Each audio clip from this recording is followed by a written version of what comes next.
eligible for what I've been able to do with the with the. Liz Schuller, President, I'll say I thank you for all you do for the benefit of the American Union movement. Don't mess with the women in America unless you want to get the benefit. You got. I was telling the group to brief me earlier.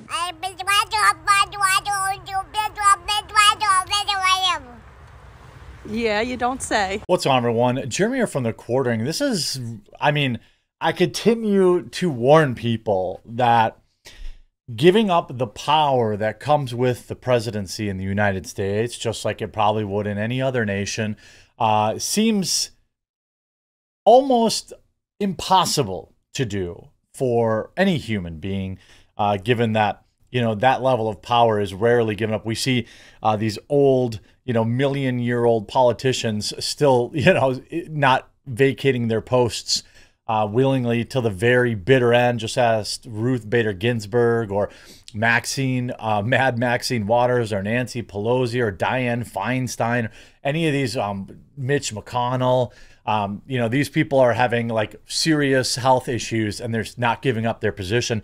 So I remain very skeptical that Joe Biden will be replaced. And I want to be very clear that I have a second video coming out today. I guess I don't know which order it is, but, you know, it's my opinion that this whole every state's red, oh, Trump's running away with it, is like is an op to get Trump voters to, you know, put their guard down. But let's talk about Joe Biden seriously for a minute here. Many people reporting today and yesterday that, you know, Joe Biden is basically weighing whether or not he's going to stay in the race. This from Zero Hedge this morning. Biden told Ally that he's weighing whether to continue to stay in the race, according to the New York Times. You see this here. Breaking: Biden tells key ally he's dropping out of presidential election race after, quote, devastating debate performance last week. This is in the New York Times. Now, the New York Times is garbage tier, just like most mainstream media, okay? However, they themselves have been calling for Joe Biden to step aside. Now, is there a candidate that the Democrats could replace him with and win the 2024 election? The answer is no. That said, there are candidates that they could set up to run in 2028, like Gavin Newsom. There are candidates they could set up to take the fall, like Kamala Harris, and whatever potential VP would get elevated. You know, this is still a strategic decision for the Democratic Party. The Democrats, on top of that, the money, right? Hundreds of millions of dollars have been donated to Joe Biden. People keep talking about, oh my God, they're going to run Gavin and he's going to win because he's good looking. No, they're not. And no, he isn't. The innumerable amounts of personal controversies that Gavin Newsom has are nearing Trump levels. Okay. Democrats aren't going to like that. They're not going to elevate a greasy white guy over a black woman in Kamala Harris. It's just not going to happen. The other thing is all the money, the fundraising money. How do you transfer that? You know, people willingly donated their money to Joe Biden, not Kamala Harris, not Gavin Newsom, not Gretchen Whitmer, which is an insane name that they keep floating out there. Not, you know, Michelle Obama, Big Mike, Mohap, none of that. So the idea that, Biden is probably the best to stay in the race for a Trump win, but there are not really any candidates that are going to come out now in July and change things around. There is, because of the selfishness that was displayed in 2022 when Joe Biden decided that he was absolutely going to run in 2024. 2022 was the time that Joe Biden needed to plan a successor, not July, not 5 months before the election in 2024. If Joe Biden had any intention of doing what is quote unquote right and stepping aside, he would have done so 2 years ago. That is why I remain wildly skeptical that he is actually going to step down. I don't think, by the way, that anybody replacing him would be better. I also don't believe that Joe Biden is making any of his own decisions. So whoever's making the decisions now will remain making those decisions until November when they lose the election to Donald J. Trump. That is a foregone conclusion at this point, as long as everyone remembers to get out and vote. Don't let any of this nonsense distract you. Democrats scrambled to stop Manchin from breaking with Biden as White House aides, quote, freak the F out after train wreck debate, new reports. Second Democratic Congress member declares no confidence in Biden's 2024 candidacy, says Trump is going to win. Now, I believe that Donald J. Trump had a 50-50 shot. You know, obviously all the, things go burr, giants, we saw all sorts of things happen in 2020 that we've never seen happen before. I remain steadfast in saying, if you are a Donald Trump supporter, none of this means you take your foot off the gas. None of it. In fact, you continue as if you're going to lose until the election is over. That is what they want. That's part of this psyop. Like, I think that the Democrats are floating this out there so that Republicans get distracted and they're talking about Joe Biden and not talking about, reasons to vote for Donald Trump. As of Tuesday afternoon, just one sitting congressional Democrat had called for Biden to bow out of the race, and another, Jared Goldmain of Maine, suggested it didn't matter since it had been clear for months that Donald Trump is going to win. I agree with that. I think that all of this is for naught.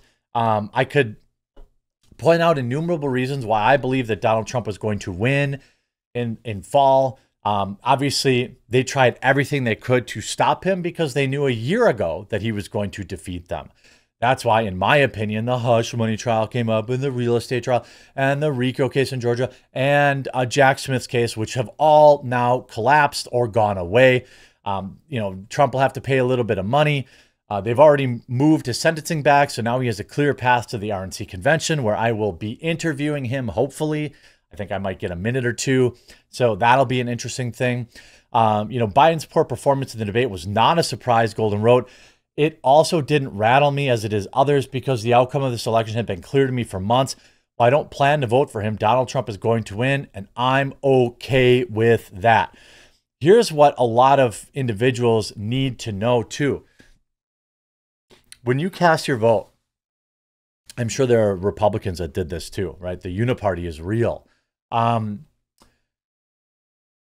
entire media apparatus, every Democrat has covered up what we all saw on prime display during that debate, and that while Joe Biden might be a quote-unquote well-meaning old man, he is far from fit for presidency. The Democrats have known this for a very long time. That's why he is a 10 a.m. to 4 p.m. president. And that's why when he has to debate at 8 p.m. Eastern, he's got no chance. Some say it's sundowning. But, ultimately, I think he cannot improve upon that performance. Obama privately voiced concerns on Biden election path. I mean, privately. You see this as of this morning. Now, according to the betting markets, Joe Biden's likelihood to win the Democratic presidential nomination has collapsed. In fact, more than a 50% chance of Kamala Harris running. Now, here's the interesting thing. If Kamala Harris runs, if they pull Joe Biden, I don't know if you knew this, Joe Biden's name, you can't change the name on the ballot in Wisconsin. It's over. So Joe Biden's name will appear on the ballot in Wisconsin, from what I understand, as well as 2 or 3 other states that Trump was likely to win anyway. But in Wisconsin's case, it was going to be a toss-up, and I think perhaps, Trump had a chance because he won it in 2016, but he lost it in 2020, thanks to Milwaukee. But I wasn't sure what was going to happen in 2024, but I mean, if they pull Joe Biden, they are going to lose Wisconsin. And after you lose Wisconsin, they only need 1 more state. Arizona, yes, Maricopa County is a thing. But if they got Arizona, he wins the election. If they got Michigan, they win the election. Minnesota, he wins the election. Pennsylvania wins the election. I mean, any one of up to 11 states, if he wins, he would win the election. So, the betting markets are saying Kamala Harris is the one. CNN data analyst gives blunt warning to Biden after poor polling. I don't know how he wins. None of this, by the way, has anything to do with Joe Biden's decision-making, Joe Biden's policies. This all has to do with the man for, I assume, many, many, many months has been mentally not fit to rule, in my opinion. Now, how much is the president involved on a daily basis, minute to minute, hour to hour? That I don't know. I've never been president. But I suspect that some are more than others. You see this just in, Barack Obama is worried that he will lose the Biden will lose the 2024 election, has a much harsher tone behind closed doors than what he said publicly. According to the Washington Post, Obama is voicing his concerns to close allies. Quote, former President Barack Obama has privately told allies who have reached out to him that President Biden's already tough path to re-election grew more challenging after his shaky debate performance on Thursday. It wasn't shaky. It was disastrous. You see this revealed the only Democrat who could beat Trump. There isn't any. And they have not campaigned for Biden as calls grow for the president to drop out. The poll tests several Democrats and medal head-to-head race with Trump. While Biden is tied in the 40-40 poll, the remaining Democrats would lose. Only one Democrat who may be on the outs with Biden could even beat him. And like, none of these people are going to beat him because nobody knows who the heck they are. Yeah, we know Gretchen Whitmer because of the whole plot to whatever, but none of these other people, like, are you talking about Michelle Obama? Are you talking about Mohap, who's continually said she's not interested in running for president, and her entire platform is, I'm a black woman, vote for me? We already have one of those. It's Kamala Harris. Okay? I mean, are you crazy? Michelle Obama, first of all, would have no chance at all at beating Donald Trump. And on top of that, Jill Biden hates her. Everybody knows that. Jill Biden and her do not get along. That's well documented. They're not going to get any kind of bump. And by the way, again, it's July. Okay. If they replace Joe Biden today, they have to start all over. They have to figure out fundraising. I'm sure some of that money would transfer, but I mean, it would be a complete disaster. And we're going to talk about this as the Democrats are flooding what I call a psyop out there in the next video. I hope you enjoyed this one. If you haven't yet, please do leave a like on it, follow down below, or subscribe. I'll be live with Six Hexenhammer at 1 Eastern today, discussing all of this and more. So I hope you'll tune in over on Rumble, over on Quarter Cast on YouTube, and we'll talk to you again real soon.